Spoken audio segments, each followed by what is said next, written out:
Bonjour à tous.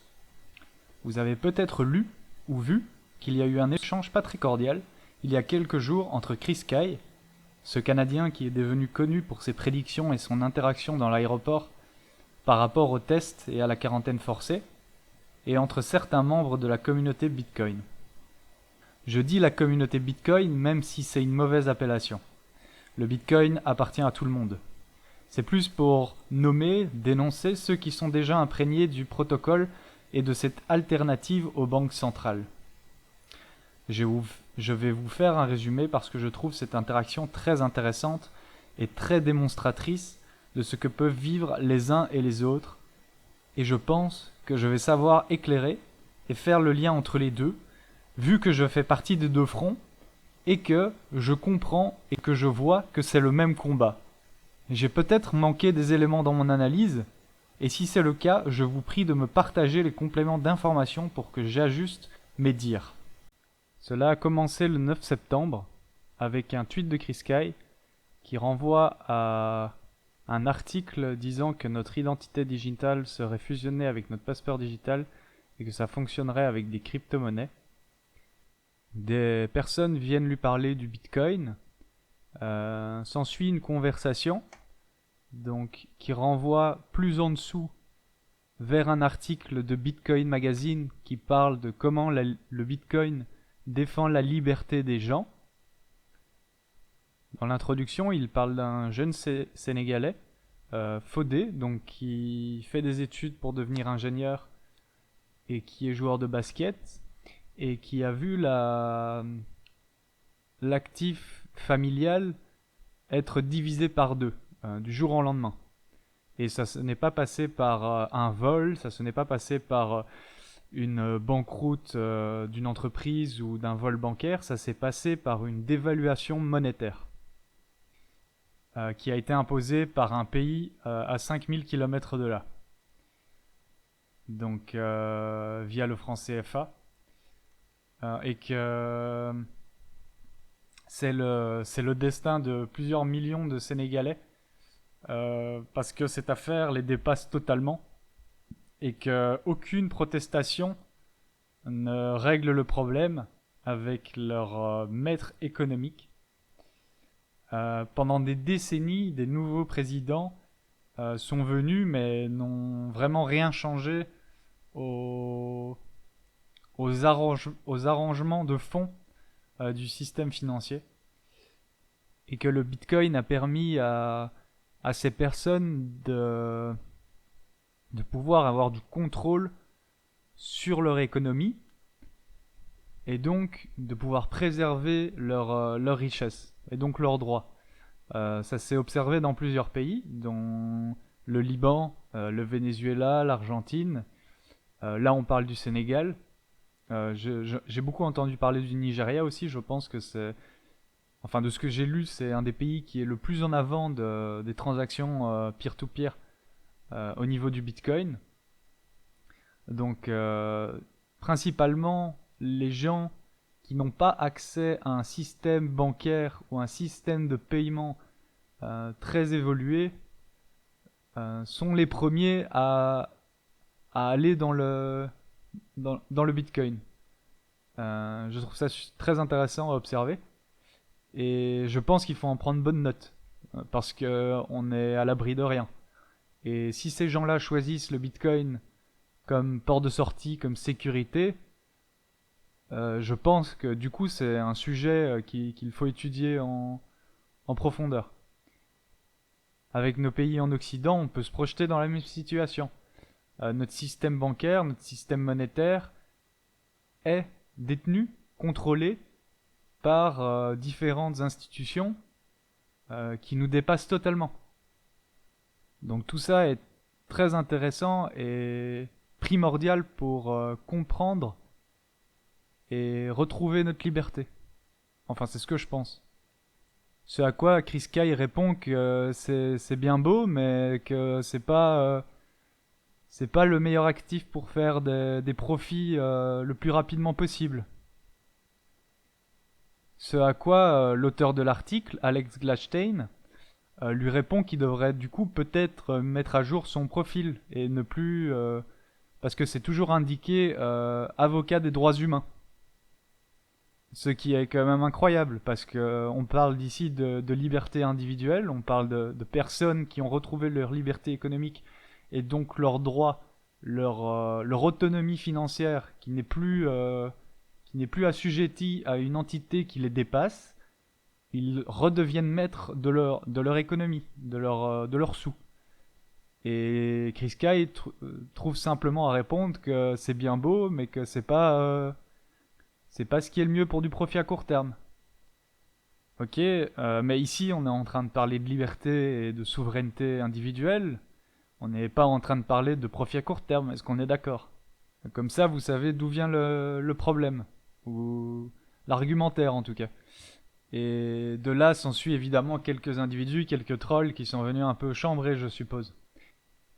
Cela dit, l'article, je comprends qu'il soit long, mais Chris Sky aurait pu juste lire l'introduction pour comprendre que, au final, le Bitcoin est un outil qui nous permet de retrouver notre liberté économique. Et donc, quand on retrouve notre liberté économique, on garantit nos droits. Et on enlève ce pouvoir au gouvernement ou aux institutions financières.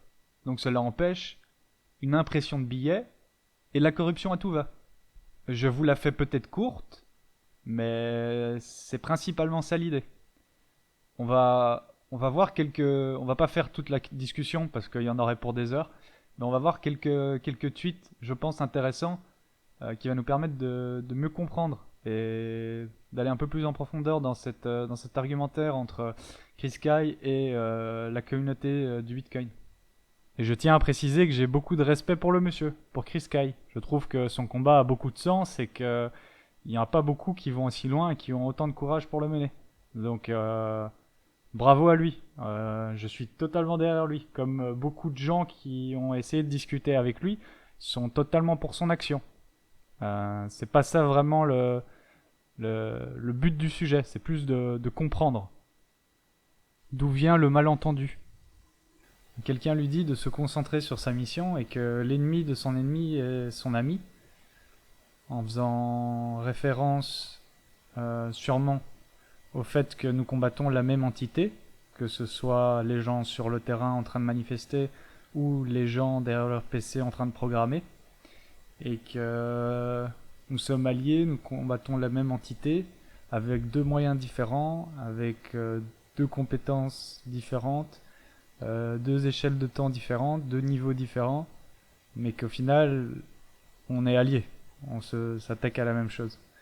Ce à quoi Chris Sky répond plutôt durement que ceux qui restent dans leur souterrain sont des lâches et des moutons, et que ce ne sont pas du tout des alliés. Et que 99% des cultistes du Bitcoin donc, sont affaiblis, nuls et complètement inutiles. Et que ceux qui ont de la richesse et des cerveaux ne postent pas ici. Ce à quoi je répondrai que des gens avec des cerveaux et des actifs sont venus lui parler et ont pris du temps pour venir discuter avec lui et lui partager des éléments d'information, et que Chris Sky ou bien n'a pas répondu, ou bien a dit qu'il ne répondait pas, comme par exemple donc dans son questionnement sur le pass sanitaire ou les confinements et la fermeture des business, que les personnes qui lui répondent que le Bitcoin aide à démonétiser le gouvernement et à reprendre notre pouvoir économique et financier, lui dit que du coup c'est pas une réponse valide et que ça ne marche pas et que c'est inutile. Pour moi, ça me fait un peu penser à la guerre, si ça voudrait dire qu'il n'y a que les fantassins qui sont utiles. Ça veut dire que la logistique et les renseignements sont complètement inutiles. Ça n'a pas vraiment de sens selon moi. Là, Chris Sky dit qu'il détient plusieurs cryptos. C'est à quoi quelqu'un lui dit que les cryptos seront sûrement la base pour les monnaies digitales gouvernementales et que le Bitcoin n'a pas de point central il n'a pas de point de faiblesse. Il n'y a pas moyen de l'attaquer puisqu'il ne détient, il n'est détenu par personne, aucune fondation, aucune entreprise et aucun humain. C'est un système fermé.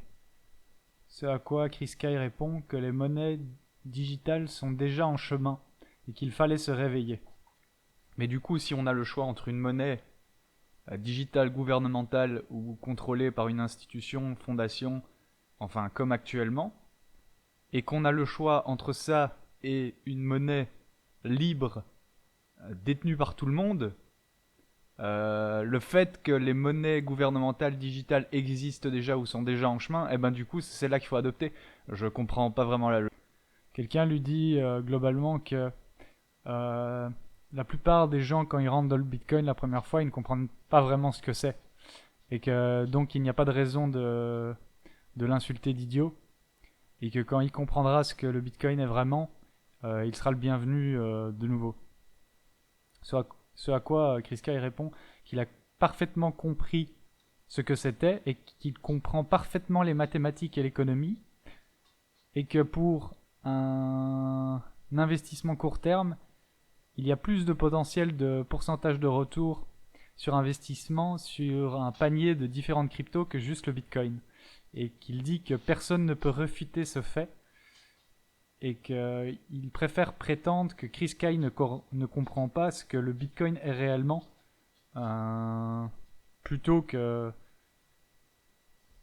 de dire la vérité, en gros.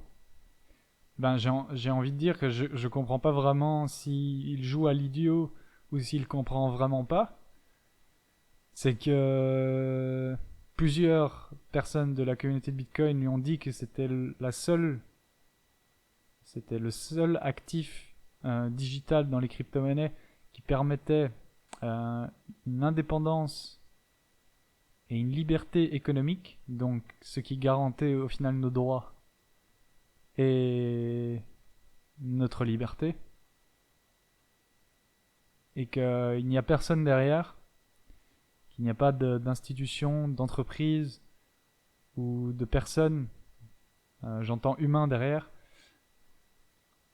donc il n'est pas assujetti à l'inflation et pas assujetti à la manipulation et qu'il est inattaquable d'un point de vue hacking parce qu'il n'y a pas de point d'entrée, il n'y a pas de point de faiblesse. Le protocole est un système fermé et il vit, pourrait-on dire, de lui-même. De plus, il dit qu'il comprend parfaitement ce que le Bitcoin est alors qu'il parle directement d'investissement court terme. C'est déjà un non-sens. Je veux dire, la plupart des gens savent que le Bitcoin, généralement, enfin ceux qui ont vraiment étudié le sujet, s'ils investissent dans le Bitcoin, il faut attendre une période plus ou moins longue. Je veux dire, au début, oui, on pouvait avoir des quelques milliers de pourcents en quelques jours, quelques semaines, voire quelques mois. D'accord. Cependant, là, c'est plus sur des périodes de 4-5 ans. Donc on parle déjà de moyen terme. Parce que tous les 4 ans, il y a le halving. Donc la production de Bitcoin est divisée par 2. À moins qu'on parle de trading. Mais là, on parle d'investissement. Des personnes plus comme moi vont plus de parler de long terme, dans 5 à 10 ans. Donc c'est une vision plus long-termiste, le Bitcoin. C'est pas le court terme. Donc je maintiens que Chris Sky n'a pas vraiment compris ce que le Bitcoin est. Et s'il défend vraiment les libertés, et ce que je pense vraiment ce qu'il fait, je pense juste qu'il n'a pas compris ce que le Bitcoin est, il devrait vraiment s'y intéresser.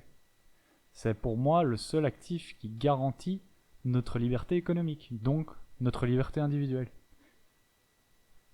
Et bien sûr, j'invite les gens, parce que je n'ai pas creusé chaque crypto dans l'univers, hein, il y en a plus de 10 000 je pense, donc je n'ai pas fait ça, hein, je me suis intéressé vraiment au principal, et que s'il y a des gens qui sont pas d'accord avec ce que je dis, je les invite à me partager des compléments d'informations pour pour me montrer qu'il y a d'autres cryptos qui ne sont pas détenus par une entité, une personne, que ce soit entreprise ou institution, et que c'est un système fermé, que c'est un protocole qui n'est pas assujetti aux bugs, que c'est un protocole, une monnaie qui n'est pas assujettie à l'inflation, et que c'est garanti, hein. Donc dans le Bitcoin, c'est garanti. Dans le reste, il y a des crypto-monnaies avec une, euh, une monnaie, un nombre de monnaies fini, mais ce n'est pas garanti, parce que ça dépend d'une institution et d'une personne. Donc du jour au lendemain, la personne ou l'institution pourrait se dire « Ah ben maintenant, je vais assujettir ma monnaie à l'inflation ». Dans le Bitcoin, ça prendrait le consensus sur le réseau. Ce à quoi on pourrait dire que c'est du coup très improbable, vu que une des forces principales du Bitcoin, c'est qu'il n'est pas assujetti à l'inflation. Les gens ne vont pas voter pour que le Bitcoin ait plus, euh, qu'il y ait plus de nombre monétaire, de tokens, et donc cela détruirait le Bitcoin. Ça s'est déjà vu pendant la guerre des blocs, dans le passé du Bitcoin, et au final, le Bitcoin Cash a été créé. Et regardez aujourd'hui, la sélection naturelle du marché, c'est que le Bitcoin est toujours premier, et le Bitcoin Cash est vautré. Donc la force principale du Bitcoin, c'est qu'il n'est pas assujetti à l'inflation, c'est qu'il a une, un nombre fini de tokens, et que le protocole, tous les 4 ans, divise sa production par deux jusqu'en 2140 à peu près, où il n'y aura plus de nouveaux bitcoins créés. C'est la force principale, c'est que personne peut s'implémenter dans votre protocole et dire maintenant je vais en imprimer plus, donc vos bitcoins à vous ne valent plus rien. Non, ça c'est impossible dans le bitcoin. Donc il y a quelqu'un qui lui dit que la monnaie inconfiscable et incensurable qu'un gouvernement ne peut pas assujettir à l'inflation n'est pas recommandée dans le nouveau monde, dans le nouvel ordre mondial de Chris Sky. Ce qui est un peu contradictoire. Et Chris Sky répond que s'il est dans le tort, il a qu'à répondre à la question. Comment le Bitcoin annule le passeport vaccinal, les confinements et les fermetures des business. En gros. Comme toujours. Cependant, comme il a déjà eu la réponse à cette question, je ne comprends pas pourquoi il revient toujours avec cette question. On lui a déjà répondu que c'est une guerre qui est menée sur plusieurs fronts, que ce qu'il fait est très bien, que les gens soutiennent ce qu'il fait, etc. Et que lui revient toujours avec le fait que comment le Bitcoin règle le problème. Il se met dans une posture de sauveur et dénigre, voire insulte tous ceux qui mènent le combat, mais d'une différente manière. Je trouve ça un peu dérangeant. C'est exactement avec ce post que j'ai compris que Chris Sky ne savait pas de quoi il parlait. Quelqu'un lui dit: les personnes qui ont du savoir et qui sont compétentes n'ont pas plusieurs cryptos. Ça devrait régler son questionnement à Chris Sky. Chris Sky répond: c'est marrant parce que je connais plusieurs personnes qui ont beaucoup de succès au niveau international et qui ont plusieurs cryptos. Et qui ne connaît pas une seule personne qui ont juste du Bitcoin et qui sont importantes ou fortunées. Alors j'aurais envie de dire à Chris Sky, mais est-ce que quelqu'un lui a parlé de Michael Saylor? Est-ce qu'il a seulement recherché sur le sujet? Je veux dire, Michael Saylor est quelqu'un de je vais dire important, parce que pour moi, son objectif est déjà de pouvoir donner l'éducation à des milliards de gens sur la planète gratuitement.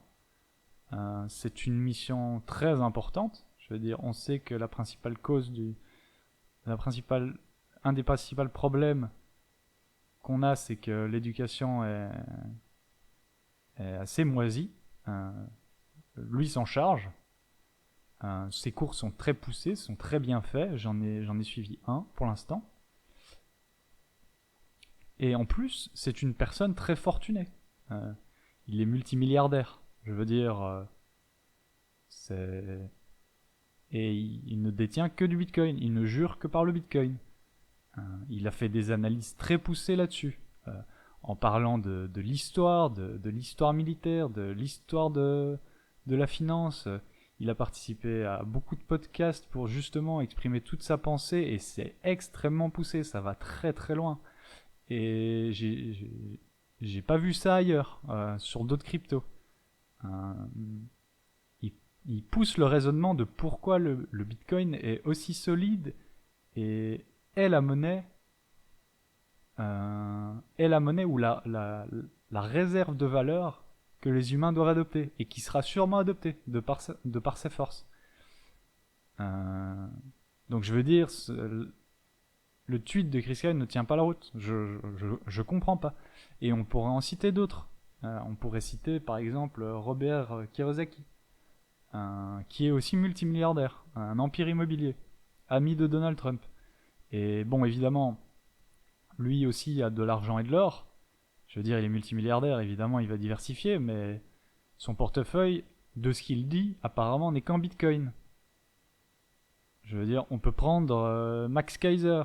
Euh, bon, évidemment, je veux dire, c'est un Bitcoin maximaliste, mais il est, je pense, très fortuné et a une certaine importance. Il a quand même un véhicule sur RT et sur sa chaîne, son podcast. Il fait quand même des milliers en audience. Et à mon avis, il est très fortuné. Donc, je veux dire, j'en cite que trois là, mais il y en a bien plus. Donc, Chris Kyle, je pense, n'a pas creusé le sujet, ou bien, euh, enfin, je sais pas. Je vous laisse en décider. Là, quelqu'un le prend à son propre jeu et utilise son argumentaire contre lui. Donc, on va voir où ça nous mène. Donc, il lui demande comment il se bat contre le passeport vaccinal et la corruption perpétuelle du gouvernement. Comment il rend les fraudes statistiques du gouvernement impossibles avec sa monnaie corrompue. Chris Kyle répond que enlever le passeport vaccinal, c'est la restauration de nos droits et de nos libertés. Et la personne lui dit qu'il ne répond pas à ses questions. Pourquoi tu ne réponds pas à ma question? Tes libertés ne seront jamais restaurées tant que le gouvernement a la capacité de corrompre les gens, et qu'il lui dit qu'il le soutient dans son combat, mais qu'il ne voit pas, ou qu'il ne veut pas voir les autres fronts qui ne sont pas le sien directement. Et c'est exactement ce que je reproche à Chris Kyle, c'est que il se met comme une personnalité qui règle tous les problèmes et que les autres servent à rien. Je veux dire, d'accord, c'est bien beau, je veux dire, tu mènes le combat à ta manière et tu as sûrement plus d'impact que certaines personnes. Je veux dire, tout le monde n'a pas le même impact. Je veux dire, c'est comme la fable du colibri et de l'éléphant. Enfin, je veux dire, oui, d'accord, très bien. Cependant, je veux dire, 2000 colibris surpassent sûrement un éléphant. Enfin, il faut arrêter de déconner, quoi. Et que c'est deux champs de bataille différents, mais c'est le même combat.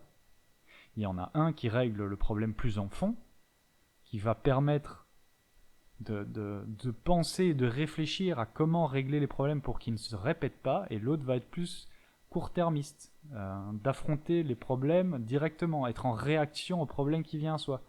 Je veux dire, c'est deux méthodes d'approche différentes, c'est deux façons différentes de vouloir régler le problème, mais c'est le même combat. Il faut que Chris Kyle le comprenne. Il y a quelqu'un qui lui dit très justement que la communauté des bitcoiners sont les premiers généralement à dénoncer ce genre de crasse. On parle de passeport vaccinal ou confinement. Que c'est les premiers à se lever et les plus préparés à faire affaire avec le gouvernement. Les bitcoiners sont sûrement ces gens, son peuple, ses camarades, mais que peut-être il n'a pas encore eu son compte bancaire gelé, qu'il y a toujours accès, et qui lui pose la question assez pertinente: comment tu peux combattre un État alors que tu es en train de financer cet État?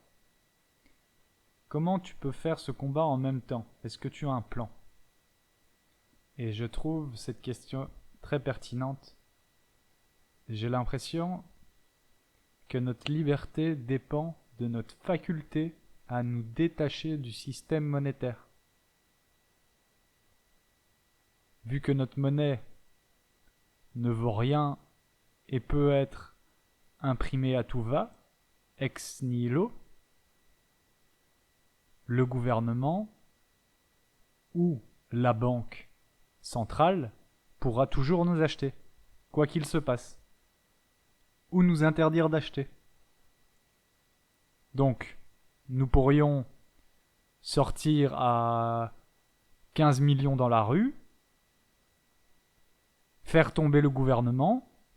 Ça s'est déjà passé à certains endroits, par exemple au Québec pendant la révolution étudiante. Le gouvernement a changé, et c'est juste des autres pantins qui ont été mis à la place.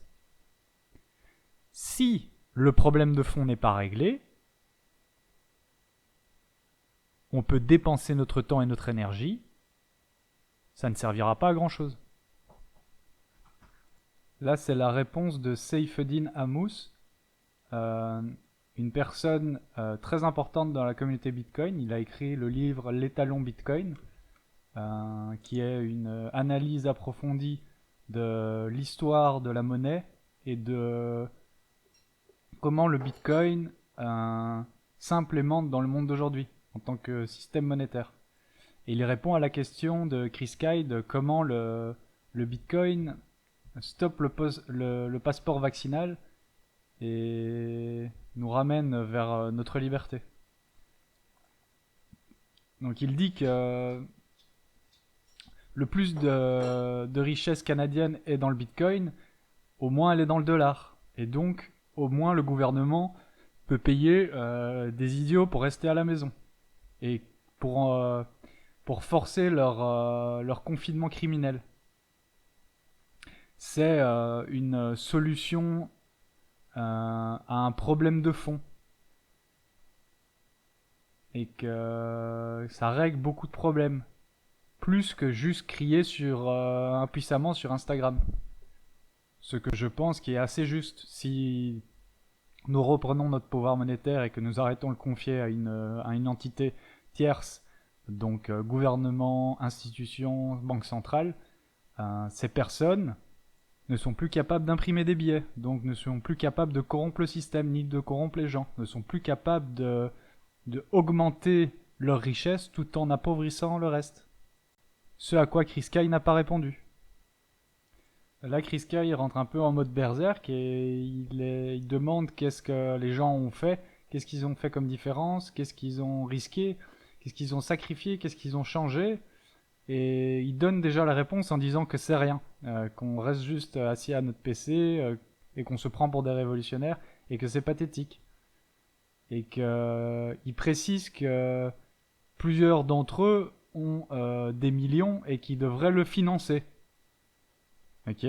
Là, tout de suite, donc Peter McCormack, une personnalité aussi importante dans la communauté Bitcoin, qui a aussi un podcast, qui a été très présent en El Salvador, lui répond directement: Salut Chris, je suis juste parti de l'El Salvador où j'ai fait un film. Et pour répondre à ta question à propos du risque et du sacrifice, il a été dans des zones contrôlées par des gangs pour filmer des centres de désintoxication. Qu'il a fait une levée de fonds à 170 000 dollars pour les soutenir et qu'il a donné lui-même 47 000. Et il attache des photos pour montrer son aventure. Donc Chris Kay est bien en train de charger ces gens en leur disant qu'ils servent à rien, qu'ils font rien et qu'ils risquent rien. Alors que c'est faux, certains risquent peu, certains beaucoup, et preuve à l'appui, répond à ces questions.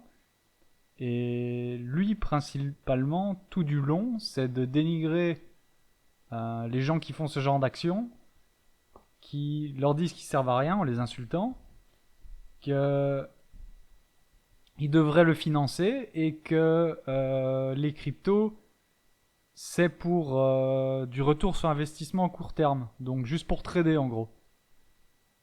Donc je vous implore de lui faire entendre raison. Ou pas, de toute façon il mènera son combat de son côté, c'est très bien.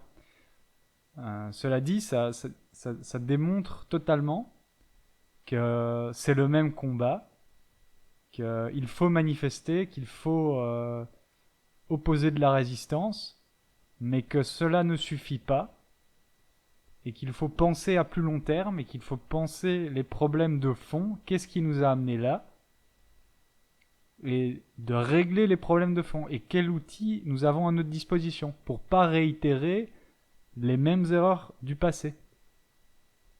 Et la solution pour le système monétaire, c'est le Bitcoin. On ne retournera pas à un standard or. Vous pouvez étudier l'histoire monétaire, ça s'est soldé par un échec.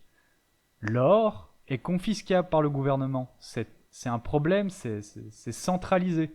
C'est centralisé dans des coffres, c'est centralisé dans des banques, et suite à ça, le gouvernement fait ce qu'il veut. Pour un gouvernement, avoir un stock d'or, oui, c'est intéressant, il peut le centraliser.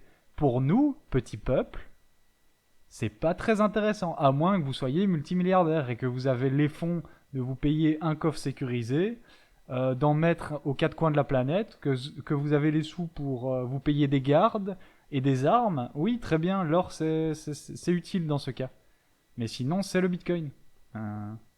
C'est bien moins cher, c'est pas censurable, c'est pas hackable, c'est divisible, facilement divisible, c'est transportable à la vitesse de la lumière. Donc du jour au lendemain, disons, j'habite en Suisse, désolé les Suisses, la Suisse tourne complètement autoritaire et décide de saisir les fonds et les comptes en banque des non-vaccinés, disons. Ceux qui ont du Bitcoin, eh ben, ils peuvent déménager dans un autre pays avec leur portefeuille numérique et tous leurs fonds en Bitcoin. Les autres, qui ont tous leurs sous dans une banque, eh ben, même si c'est de l'or, eh ben, ils sont pris au piège. Est-ce que vous comprenez? Et il y aura sûrement deux choix qui s'offreront à nous. C'est les crypto-monnaies des banques centrales, donc l'euro digital, le yuan digital, le dollar digital et ce genre de choses, et le Bitcoin, qui est libre. Vous devrez faire un choix. Faites le bon, je vous en conjure. Sur ce, gros bisous.